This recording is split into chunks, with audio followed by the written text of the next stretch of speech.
네, 안녕하세요. 이현우 교수 경제포럼 오늘도 함께 해주셔서 감사합니다.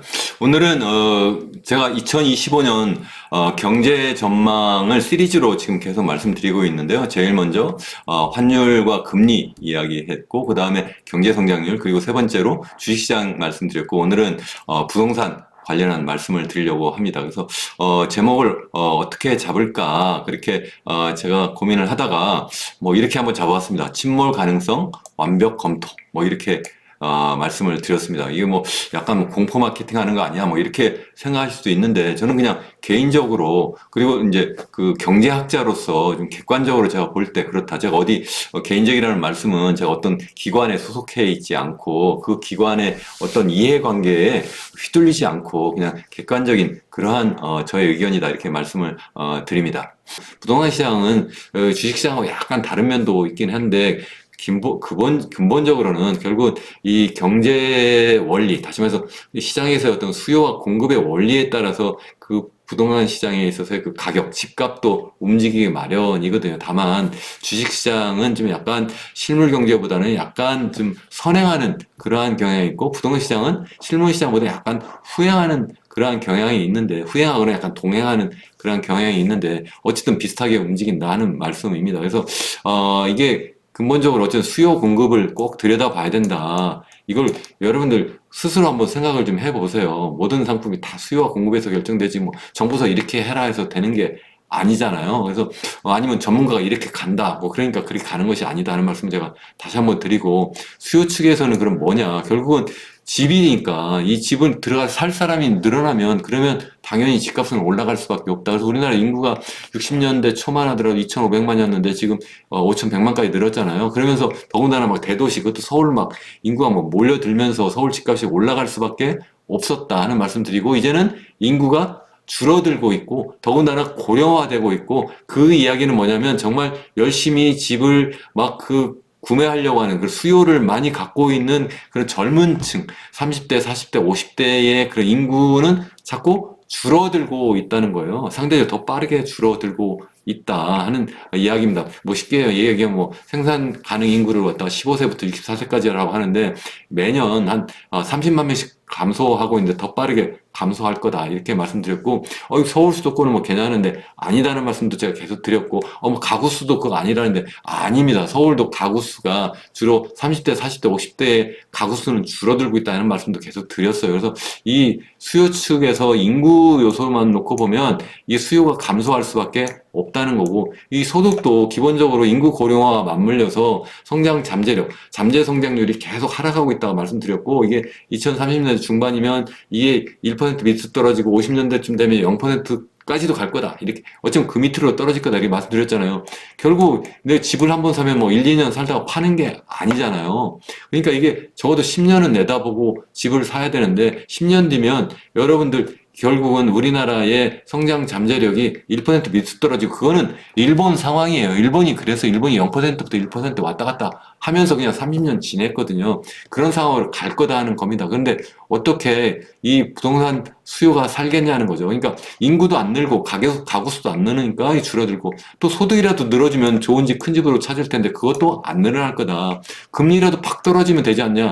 금리 팍 떨어져서 그래 집값이 올라간 게 사실 2020년 코로나 상황이 터지니까 전 세계적으로 돈이 엄청나게 풀리고 금리가 막 낮아졌잖아요. 그러다 보니까 이제 집값이 전 세계적으로 뜨고 우리나라도 집값이 오른 면이 있는데 이게 더 이상 금리가 이렇게 옛날처럼 0% 수준으로 떨어지지 못할 거다 하는 말씀을 드렸잖아요. 그러니까 이 모든 요인이 수요를 띄우지 못할 거다. 요거는 약간 뭐 금리가 낮아지니까 약간 끌어올리려고도 할 수도 있겠지만 이런 애들이 인구나 소득 요인이 장기적으로 계속 수요를 억누를 거다 하는 말씀이고 공급은 그럼 어떠냐는 건데 공급은 크게 두 가지가 있다. 계속 제가 말씀을 드렸어요. 제일 첫 번째 공급은 뭐냐면 새로운 아파트를 분양하는 그러한 공급이에요. 제가 그냥 주로 여러분들이 관심 있는 것이 아파트고 그것도 서울이니까 주로 제가 아파트 서울 지역의 아파트만 주로 가지고 여러분들께 말씀드리려고요. 물론 지방은 뭐 그럼 사람 아니야. 그게 아니라 서울을 보면 전국적인 그런 어떤 부동산 흐름을 볼 수가 있기 때문에 일단 서울 중심으로 그것도 아파트 중심으로 제가 말씀을 드린다는 것을 여러분들 양해해 주시면 감사하겠습니다. 그래서 신규 아파트 분양이 하나의 공급이고 또 하나는 이제 기존 아파트가 매물로 나오는 것도 공급이다 이렇게 말씀을 드렸고 이 두 가지 중에 어떤 게 더 중요하냐 기존 아파트 매물이 훨씬 더 중요합니다. 말씀을 드렸어요. 그리고 양도 더 많고요. 이 신규 아파트 분양이라고 하는 거는 사실은 부동산 경기가 좋으면 막 분양이 더 되고 막 공급이 막 늘어나요. 근데 부동산 경기가 나쁘면 이 신규 아파트 분양이 줄어들어요. 이거 보고 사람들이, 그래서 올해 이 공급이 줄었다, 분양이 주느니, 그래가지고 내년, 후년에는 이게 입주 물량이 확 줄어가지고 집값이 뜬다, 이런 이야기를 막 하는 분들이 계신데, 정말 그거 아닙니다. 역사적으로도 보면, 계속 보면, 부동산 경기가 나쁠 때는 신규 아파트 분양이 줄어들고요. 경기가 좋으면 도로 늘고. 그래서 이게 나중에 그런 집값을 그러면 이 분양이 줄어들어가지고 집값이 뜨느냐? 아니에요. 거의 관계가 없어요. 이 두 개는. 그러니까 제 말씀은 경기가 나빠서 분양 그러니까 공급을 늘리고 줄이고 신규 아파트의 분양을 늘리고 줄이고는 할 수 있는데 이것 때문에 집값을 올리고 떨어뜨리는데 거의 영향을 주지 않는다. 한번 여러분들 직접 자료를 한번 찾아보시기 바랍니다. 그리고 또 기존 아파트 매물이 더 중요하다 했는데 기존 아파트는 이게 공급은 공급이지만 앞서 본 이 수요하고 굉장히 비슷해요. 결정 요인이 생각해 보시면 인구가 계속 줄어들어요. 그럼 당연히 기존 아파트 매물이 나오죠. 살다가 사람들이 이제 돌아가시면 당연히 매물이 나오고 또 인구가 점점 고령화되면 나이 드신 분들이 점점 조그만 집으로 옮기고 변두리 집으로 옮기고 이러면 당연히 기존 아파트 매물이 많이 나올 수밖에 없고 소득도 자꾸 이제 더 빨리 늘어나지 않으면 점점 더 어떻게 하겠어요. 또 은퇴 인구는 자꾸 늘어나고 그러면 당연히 기존 아파트를 자꾸 처분하고 조그만 아파트로 옮기려고 할 거 아닙니까? 더군다나 금리도 이게 많이 떨어지지 않으면 당연히 너무 그동안 우리나라가 다 사람들이 자기 돈 가지고 집 산 게 아니잖아요. 지금 가계부채가 GDP 대 100% 수준이다. 계속 말씀을 드렸는데 돈 빌려가지고 집 샀는데 금리 쉽게 안 떨어지면 어떡하겠어요? 당연히 갖고 있는 집을 내놔야 되죠. 그래서 매물이 늘어날 수밖에 없다. 그래서 이 기존 아파트 매물하고 아파트에 대한 수요는 굉장히 두 개가 결정 요인이 비슷하다. 이것을 잊어버리시면 안 돼요. 그래서 제일 중요한 게 인구가 어떻게 움직이느냐, 소득이 어떻게 움직이느냐, 금리가 어떻게 움직이느냐를 여러분 면밀하게 보시는 게 굉장히 중요하다 하는 말씀입니다. 그러면 이제 본격적으로, 그러면 장기적으로 그러니까 결국 뭐예요? 부동산 시장이 이게 차양 안정화 될 수밖에 없다는 말씀을 드린 거고, 그럼 올해는 어떤데? 이제 그게 궁금하시잖아요. 올해 한번 보시자고요. 전반적인 주간 매매가, 주간 아파트 매매가 변동률인데요.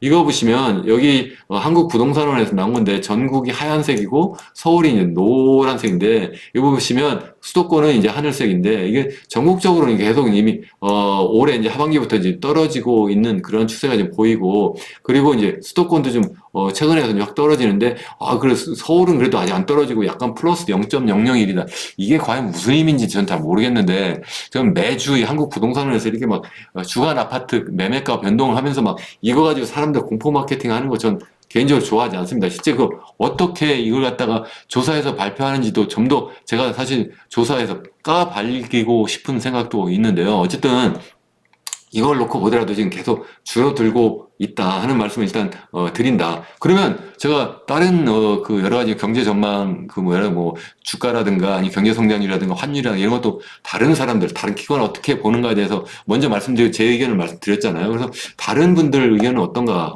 먼저 한번 보시죠. 이게 뭐냐면 부동산 전문가 20명한테 물어봤다는 거예요. 올해 이게 내년이 올해예요. 지난해 말에 물어봤나 봐요. 이제 그래서 내년 올해 그러니까 서울 아파트 값이 어떻게 될 것 같습니다. 했더니 1%에서 5% 상승이 85%라는 거예요, 무려. 그리고 5% 이상이 5%라는 거예요. 그러니까 적어도 상승한다고 보는 사람이 90%라는 거예요. 내가 이거 보고 깜짝 놀랐어요. 그래서 제가 이게 누구한테 물어본 거야. 여기 밑에 있습니다. 한번 여러분들 들어가 보세요. 여기 조선일보에 이게 2025년 부동산 시장 전망. 그래가지고 여기 들어가신 이분들이 제가 볼 땐 부동산 관계자예요. 부동산 관계자.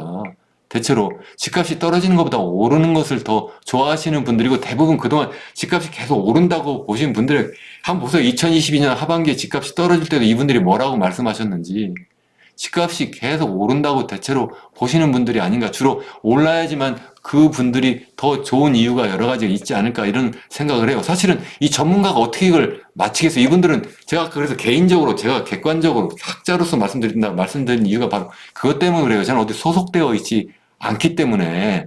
여기 보시면 저 같으면 이걸 만약 물어본다면 제가 이제 기자예요. 그러면 어떻게 물어보냐면요. 제가 서울 하면 서울 지역에 보통 이랬잖아요. 뭐 대통령 지지율이 어떻게 되느니 뭐 아니면은 뭐 무슨 뭐 차기 대선 후보 뭐 지지율이 어떻게 되느니 뭐 정당 지지율 해서 뭐 한 1000여 명만 물어보면 되잖아요. 제가 생각할 때는 서울 아파트 갖고 있는 사람들을 대상으로 한 1000명한테 물어봐요. 아니면 무주택자한테도 한 1000명 물어봐요. 그래서 올해 서울 아파트 값이 어떻게 될 것 같습니까? 이렇게 물어보세요. 그럼 95%, 90%가 집값이 오른다고 보겠나? 제가 볼 땐 그렇게 안 나올 것 같은데 이게 어떻게 이렇게 이야기를 하냐. 왜 그런가요?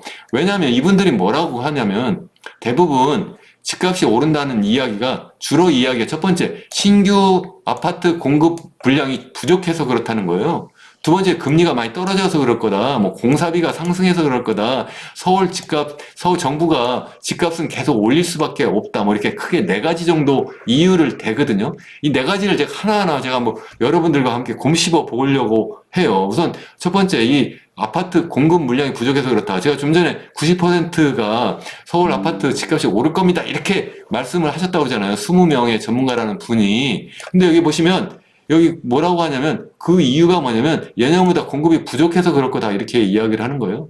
예? 그게 70%나 된다는 거예요. 70%나. 정말 그럴까요? 여기 한번 보셔요. 이게 이 국토교통부에서 나온 자료예요. 지난해 31일, 12월 30일 나온 자료예요. 저는 서울만 놓고 보죠. 서울 아파트만. 주택 인허가 건수. 크게 보면 주택을 인허가를 해야 되고요. 그래서 이제 집을 짓기 시작하는 착공을 하는 걸 또 봐야 되고요. 그 다음에 준공한 걸 또 봐야 되고 뭐 이렇게 봐야 되잖아요. 여기 보시면 인허가를 보면 인허가 건수가 보면 올해 1월부터 11월까지 보면 한 3만 채 정도 인허가가 나왔네요. 그러니까 그만큼 집을 져도 된다 이렇게 허가가 나온 거예요. 이 정도면 지난해 그러니까 2023년과 비교해 보면 그냥 0.7% 상승했어요. 거의 변화가 없는 거예요. 주택 인허가 건수가 그냥 거의 같은 수준이다. 착공 건수는 어떤데? 착공 건수는 이게 19,000채 정도예요. 19,000채. 근데 착공이 보면 지난해 2023년에는 21,615채예요. 그거보다 퍼센티지로 뭐 11%지만 그냥 숫자로 보면 이게 몇 채예요. 몇 채? 이게 한 1000채나 되나요? 거의 변화가 없다는 거예요. 한 1000채 정도 감소했는데 그거 가지고 엄청나게 감소했다 이렇게 이야기할 수 있느냐는 거예요. 근데 그러면 공공주택 분양, 좀 전에 이제 민영주택이고요. 공공주택 분양 건수는요, 도리어, 이거 좀 전에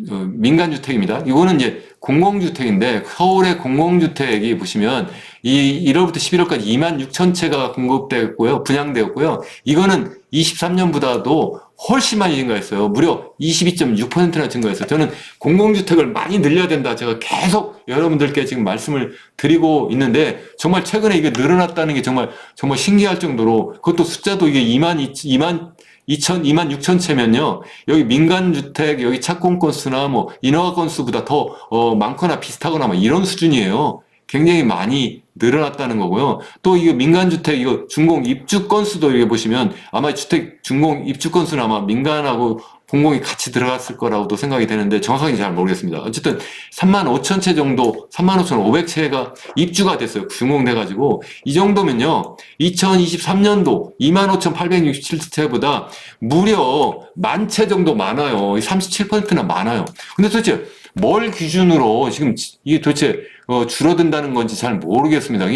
그리고 설사 이게 줄어들어도 제가 말씀드렸잖아요. 이게 사실은 이런 아파트의 신규 아파트 공급보다 더 중요한 것이 기존 아파트의 매물이다 이렇게 말씀드렸잖아요. 그래서 기존 아파트 매물을 한번 여기 보시자고요. 이 서울 아파트의 매물이에요. 서울만 제가 일부 본다고 말씀드렸잖아요. 아파트예요, 그것도. 그냥 연립주택 빼고요. 이거 보시면 아실에서 나온 건데 여기 통계 잡기 시작한 게 2022년 1월이에요. 2022년. 그럼 얼마 됐어요? 딱 23년, 24년, 25년. 딱 3년 전에, 딱 3년 전에. 그때 한 45,000개 있었어요, 매물이. 지금은 한 87,000개가 넘어요. 88,000개 돼요. 한 9만 개. 그러니까 거의 2배보다 더 많아요, 매물이. 그 매물 늘어났다는 게 뭐라고요? 아까 말씀드렸잖아요. 거기 결정 요인이 인구 문제, 인구가 자꾸 줄고 고령화되고, 두 번째 소득이 계속 이게 증가율이 줄어들고 있고, 실제 가계소득은 이게 더 빠르게 더 줄어들고, 이게 앞으로 그럴 거다 계속 말씀을 드렸고, 또 금리는 금리대로 이게 쉽게 떨어지지 않기 때문에 매물이 늘어나는 거다 하는 말씀을 제가 계속 드렸습니다. 인천도 마찬가지로 이렇게 얼마나 빠르게 늘어난, 인천은 2배가 아니라 훨씬 더 많이 늘어났네요. 한 17,000개 정도 있었는데 거의 4만까지 늘어났어요. 여기도 2배보다 2.5배 가까이 늘었다. 경기도 마찬가지로 이게 지금 3년 만에 이게 한 8만 채 정도 있었는데 이게 거의 17만 채까지, 이것도 다 거의 2배 이상 다 늘어났다는 거죠. 그래도 말씀이, 그래도 강남은 아니야, 강남. 이렇게 말씀하시는데, 제가 그래서 강남구만 따로 여기 한번 따로 뽑아봤어요. 강남구에 매물인데요. 2021년, 그 초에, 이게 얼마냐면 4,000채 정도 있었어, 4,000채. 근데 지금 8,000채요. 이것도 2배가 늘었어요. 강남도 2배로 늘었다니까요. 근데 뭐가 매물이 안 늘어요. 다 늘잖아요. 거래량, 그러면 그게 다 그러면 실제 거래가 된 건 아니잖아요. 거래가 됐다는 게 그게 이제 수요인 거예요. 좀 전에 말씀드린 것처럼 매물은 공급이다. 그러면 이제 실제 수요가 뒷받침돼야지, 그 가격에 살려고 하는 사람 나와야지만 그게 이제 진짜 거래가 된 거잖아요. 그게 이제 실제 수요예요. 그 가격에 맞춰서. 그 수요가 얼마인가 보세요. 여기. 올해만 놓고 보면, 이게 보면 서울 부동산 정보광장, 서울시에서 나온 자료고 그냥 제가 옮겨왔는데, 연초에는 이게 계속 경기가 나빴다가 이게 올 중반에 확 늘어났잖아요. 이게 지금 정부가 띄운 거다 계속 말씀드렸잖아요. 정부가 특례 자금 대출을 막 계속 늘리고, 지지난해죠. 2023년은 신생아 특례 대출, 특례 보금자리론 하고, 지난해는 신생아 특례 대출하고, 그것도 부족해가지고 여러 가지 뭐 디딤돌 대출해가지고 무려 55전을 막 풀고, 그것도 부족해가지고 스트레스 DSR 2단계 시작하는 것을 7월 1일부터 하는 걸 갖다가 9월 1일로 이 2달이나 뜬금없이 늦추는 바람에 그때 막 확 늘어나 버렸잖아요. 이게 부동산 PF 살리려고 하는 정책이었다 이렇게 말씀드렸었잖아요. 그러다 보니까 이게 크게 늘어났는데, 최근에 와가지고 이거는 전반적인 경제 상황이 계속 나쁘잖아요. 이게 막 줄어들고 있어요. 그래서 이게 보면 아파트 거래량, 서울입니다, 서울. 빨간색만 보세요. 다른 거, 초록색하고 하늘색은 월세, 전세니까요. 이 빨간색만 보시면 이게 계속 줄어들고, 2024년 12월에 1,800채까지 줄었다. 물론 이게 이제 신고하는 기간이 아직도 남아 있어서 적어도 한 2,000채는 넘고 한 3,000채 가까이 될 수도 있는데, 이 정도 수준 굉장히 낮은 수준이다. 연초 정도 수준이다 하는 말씀이고, 그래서 이게 너무 기간이 너무 짧은 거 아니야 이렇게 보실 수도 있어서, 제가 지난 3년간 서울 아파트의 거래량 추이를 제가 따로 한번 또 가져와 봤어요. 그래서 올해 이게 2023년 후반기부터 집값이 사실 죄송합니다. 2022년 하반기도 집값이 떨어졌잖아요. 그때 이렇게 거래량이 확 줄어들었잖아요. 2022년 하반기에 집값이 확 떨어졌다가, 그래서 정부가 이 특례 보금자리를 하면서 이 거래량이 늘고 집값이 다시 2024년에 살았다가, 하반기에 좀 다시 또 이제 자금 소진된 게 떨어졌다가 또 다시 올해 또 확 올려버렸어요. 이게 다 정부의 힘이다. 그렇게 제가 계속 말씀드립니다. 이 정부가 정말 이거 잘못했어요. 이거 기획재정부 장관이 정말 잘못했고요. 건설교통부 장관이 정말 잘못했다. 전 정말 그렇게 생각합니다. 그러다가 이제 최근에 다시 또 이 정부가 아무리 그래도 결국은 시장의 힘을 못 이긴다. 정부가 아무리 그래도 시장의 힘을 못 이긴다 말씀드렸는데, 거래량이 계속 빠르게 줄어들고 있고, 이것이 지금 2022년 수준까지 지금 떨어지고 있다는 겁니다. 그게 무슨 얘기예요? 올해 어떻게 되겠는가? 여러분 한번 생각해 보세요. 그래도 또 다시 강남구 괜찮잖아. 뭐 서초구 괜찮잖아. 다시 이게 3년 동안의 강남구 추이입니다. 강남구 추이가 여기 보시면 2022년 그때 한 80채 정도 거래됐네요. 처음에 한 달에. 그렇게 되다가 이게 계속 늘었다 줄었다. 좀 전에 정부의 힘 때문에. 그러다 올해 확 600채까지도 늘어났었는데, 이게 다시 또 100채 미만으로 지금 줄어들고 있고, 서초구도 마찬가지 비슷한 패턴을 보이고 있다. 그러니까 이 강남구, 서초구, 뭐 송포구 이런 데라고 해서 예외가 아니다는 이야기입니다. 그 말씀을, 여러분 다시 말씀드리지만, 이 결국은 부동산 가격, 이 아파트 가격도 수요와 공급에 의해서 움직이는 거고, 이 수요도 그렇고 공급 중에서도 기존 매물이라고 하는 거는 전부 다 뭐예요? 인구에 따라서 인구 구조가 어떻게 움직이느냐, 또 경제 성장, 잠재력이 어떻게 변화하느냐, 그리고 세 번째로 금리가 어떻게 움직이느냐. 특히 이제 단기적으로는 우리나라의 올해 경제 성장률이 지금 완전히 폭망할 거다. 지금 확 떨어질 거다 말씀드렸잖아요. 이렇게 떨어지면 더군다나 어떻게 이거 살리겠느냐. 정부는 어떻게든 또 살리려고 하겠죠. 하려고 하는데 쉽지 않을 거다. 그래서 금리가 그래도 더 떨어지면 어떻게 그렇게 하는데 금리가 떨어진다는 거는 지금 한국은행이 지금 불이 나게 지금 금리를 떨어뜨리려고 막 하긴 하는데 쉽지 못할 거다. 제가 말씀드렸잖아요. 왜냐하면 환율이 지금 굉장히 불안한 상태이기 때문에. 근데 그게 떨어뜨린다면 그거는 경기가 너무 나쁘기 때문에 떨어뜨리는 건데 경기가 나빠서 결국은 이 부동산 시장을 결국은 하향으로 이렇게 압력을 주는 그러한 역할을 하는데 금리만 낮아진다고 해서 이거 끌어올릴 수가 있겠느냐 쉽지 않을 거다. 더군다나 가계부채가 너무 많아가지고 시장금리 하락은 이게 제한적일 수밖에 없다. 다시 말씀드리면 지난해처럼 아니면 지지난해처럼 정부가 적극적으로 빚내서 집 사라고 하는 그러한 어떤 특례자금 대출을 계속 하는 것이 쉽지 않을 거다 하는 말씀입니다. 그래서 이게 금리가 하락하니까 앞으로 집값이 오를 거야 이렇게 생각하시는 것이 그게 옳지 않을 것 같다 하는 말씀이고 또 하나는 그래도 공사비가 오르면 그러면 집값이 오르는 거 아니야 또 이렇게 이야기하시는 분도 계세요. 하다못해 최근에 뭐 환율이 막 오르면 그럼 또 결국은 수입 원자재 가격이 올라가고 그러니까 또 공사비가 또 올라가고 그래 분양가 올라가고 그러니까 집값 올라갈 거야 이렇게 또 말씀하시는 전문가들 계세요. 아까 20명 그 전문가라고 하는 분 중에도 계세요. 제가 그거 압니다 잘. 근데 그 속을 들여다보세요. 그분 한 분 한 분 어떤 말씀하시는지 여러분들이 찾아보세요. 정말 중요한 아까 말한 것처럼 그냥 집 가지신 분들, 그 집 가지시 않은 분들, 그분들이 올해 부동산 시장을 어떻게 보는지, 내년 어떻게 보는지, 장기 어떻게 보는지 그에 대한 어떤 여론조사한 거를 정말 찾아보세요. 그러면 과연 그렇게 뭐 80% 이상이 집값이 오를 거야 그렇게 말씀하시는지 그렇게 보지 않습니다. 여기서 분양가가 실제 공사비 차지하는 비중이 그렇게 크지 않다. 정말 이게 만약 크다면 그러면 왜 서울만 더 지방보다 그렇게 분양가가 더 높아요? 서울이 분양가가 그렇게 엄청나게 높은가요? 서울은 뭐 금으로 막 도배를 해서 집을 짓나요? 어떻게 지방보다 서울의 그 아파트 분양가가 막 4-5배 이렇게 높으냐 말이에요. 그게 공사비 때문이라는 거죠. 아니죠. 서울 아파트 값을 높인 이유는 집값을 계속 높인 거고 집값을 높인 이유는 또 상당 부분은 정부 책임도 있다. 제가 계속 말씀드렸어요.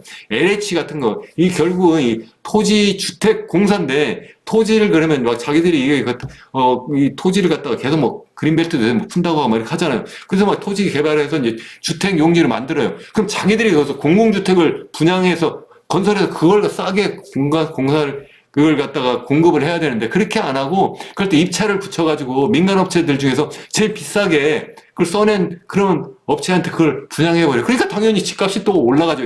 이런 나쁜 정책을 써버리니까. 죄송합니다. 정말 제 채널에서 제가 이렇게 흥분 잘 안 하는데 이 부동산 문제가 나오니까 갑자기 흥분이 돼버리네요. 정말 그러면 안 된다 하는 말씀을 드린다. 그래서 이 땅값 때문에 그렇다는 거고요. 이 금리인데 금리도 이게 쉽게 떨어지지 않을 거다 제가 계속 말씀을 드리는데 그것 때문에 분양가 좀 올라갔는데 앞으로는 그래도 금리는 조금은 떨어질 거잖아요. 그게 떨어질 거기 때문에 그것 때문에 분양가가 올라가지는 않을 거다는 겁니다.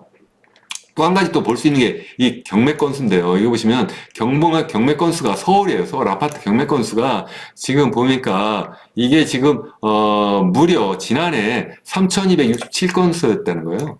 경매가. 그 중에서 매각이 실제 된 것은 1,442건인데, 이거는 2015년 이후에 가장 많은 기록이라는 거예요. 그만큼 왜 경매가 나오겠습니까? 그렇게 나온 거는 당연히 이제 갖고 있는 분들이 빚내서 집을 사가지고 이게 갚지 못하니까 이게 결국은 은행에 이제 차입돼가지고 결국은 경공매로 나온 거잖아요. 그런 문제가 있다. 그래도 정부가 계속 집값 올리는 거 아니야? 이거 그래서 걱정이야. 저도 제일 걱정이 그겁니다. 정부가 계속 미친 짓 하면 좀 그럴 수밖에 없다고도 보는데 단기적으로는 그래요. 그래서 지금 계속 2024년에 특례 보금자리론 아니면 2024년 신생아 특례 대출 그거 플러스 여러 가지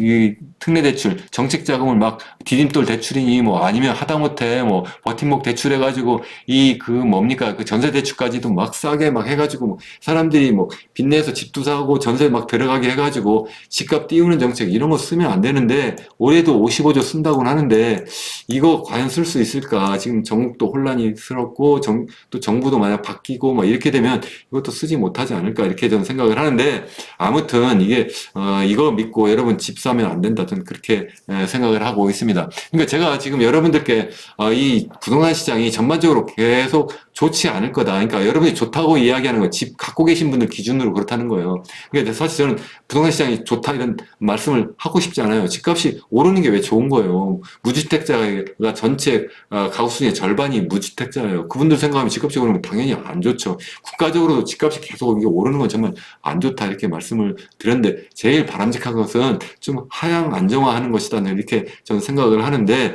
아무튼 현재 그렇게 갈 수밖에 없다. 근데 정부가 무리하게 자꾸 개입해가지고 집값을 띄우게 되면 단기적으로 그것 때문에 살아날 수 있지만 이게 도리어 더 큰 폭탄이 돼가지고 우리나라의 경제에 어떤 더 큰 위기를 불러오는 그러한 어떤 뇌관이 될 수도 있다. 이런 말씀을 제가 드립니다. 여러분 끝까지 시청해 주셔서 감사하고요. 여러분 도움이 되시면 구독과 좋아요 그리고 알림 설정까지도 해주시면 더더욱 감사하겠습니다. 여러분 감사합니다.